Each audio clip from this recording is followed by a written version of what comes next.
আসসালামু আলাইকুম। আজকে আমি আপনাদের সাথে শেয়ার করব নিত্যদিনে আমি বাচ্চাদের জন্য সন্ধ্যার নাস্তায় যেভাবে নুডলস রান্না করি সেটা। আমি সবসময় চেষ্টা করি এগ নুডলস রান্না করার। কারণ এটি বাচ্চাদের জন্য খুবই উপকারী। আর আজকে আমি একটু ডিফারেন্ট স্টাইলে এগ নুডলস রেসিপি শেয়ার করব। তো চলুন কথা না বাড়িয়ে শুরু করা যাক। প্রথমে একটি প্যানে তেল গরম করে নিয়ে এর ভিতরে আমি একে একে ৩টি ডিম ছেড়ে দিয়েছি।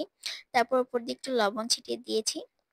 যেভাবে আমরা ডিম পোচ করি সেভাবে আমি এই ডিমগুলোকে নেড়েচেড়ে এগ স্ক্রাম্বল করে নিব। আর খেয়াল রাখতে হবে নিচের দিকে যাতে লেগে পুড়ে না যায়।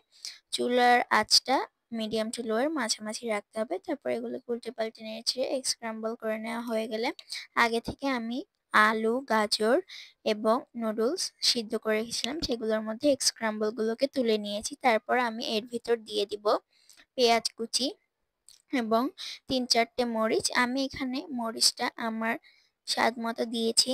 কেউ চাইলে কম বেশি দিতে পারেন। অর্থাৎ আপনারা যতটুকু ঝাল খান এর উপর নির্ভর করে। তারপর এখানে আমি কিউব করে টমেটো কেটে রেখেছিলাম সেগুলো দিয়ে দেওয়ার পরে আমি এর ভিতর ম্যাগি মশলাটি দিয়ে দিয়েছি। আমি আজকে এই রেসিপিটি ম্যাগি নুডলস দিয়ে শেয়ার করছি। তো আমি একে একে মশলাগুলো দিয়ে দিয়েছি এর ভিতর। তারপর সব মশলাগুলো দিয়ে দেওয়ার পরে আমি এটিকে উল্টে পাল্টে ভালোভাবে নেড়েচেড়ে নিয়েছি। আর আজকে আমি এই রান্নার ক্ষেত্রে কোনো এক্সট্রা মশলা অ্যাড করিনি এর ভিতর। আমি ম্যাগি মশলা দিয়ে পুরো রান্নাটা কমপ্লিট করেছি। তারপর আমি নুডলসগুলো দিয়ে দিয়েছি। তারপর এর ভিতরে আমি ৩ টেবিল চামচ টমেটো কেচাপ দিয়েছি। তারপর এখানে আমি 1 টেবিল স্পুন সয়া সস দিয়ে দিয়েছি। সয়া সসটা বেশি না দেওয়াটাই ভালো, কেননা এর ভিতর প্রচুর পরিমাণে সল্ট থাকে। আর বেশি একটা সয়া সস দিলে এটা খেতে নোনতা নোনতা লাগবে, তেমন একটা ভালো লাগবে না। তো সয়া সসটা আমি আমার পরিমাণ মতো দিয়ে দিয়েছি। আপনারা চাইলে আপনাদের পরিমাণ মতো দিতে। গরুর মাংস আমি আগে থেকে রান্না করে রেখেছিলাম, সেখান থেকে ২ টুকরো মাংস নিয়ে এগুলোকে আমি ছোট ছোট কুচি করে এর ভিতর দিয়ে দিয়েছি। আমরা সচরাচর চিকেন নুডলস বা কোনো মাংস ছাড়া নুডলস রান্না করি, কিন্তু আজকে আমি বিফ দিয়ে নুডলস রান্না করছি। খেতেও অনেক মজা হয়েছিল। আপনারা ট্রাই করে দেখবেন এভাবে।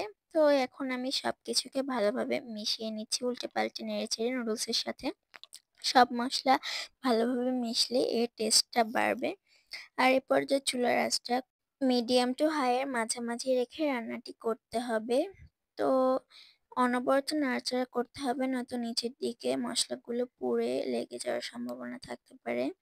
তো এটাকে আমি উল্টে পাল্টে ভালোভাবে বেশ কিছুক্ষণ নাড়াচাড়া করার পর এর ভিতরে আমি দিয়ে দিব সাদা গোলমরিচের গুঁড়ো।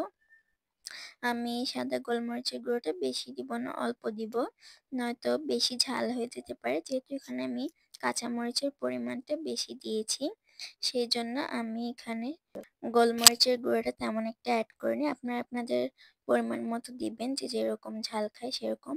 তো তারপর এটিকে আমি উল্টে পাল্টে আমার রান্নাটা কমপ্লিট করে নিয়েছি। মাশাআল্লাহ, দেখতে অনেক সুন্দর হয়েছে। আপনাদের কাছে কেমন লাগলো কমেন্টে জানাবেন।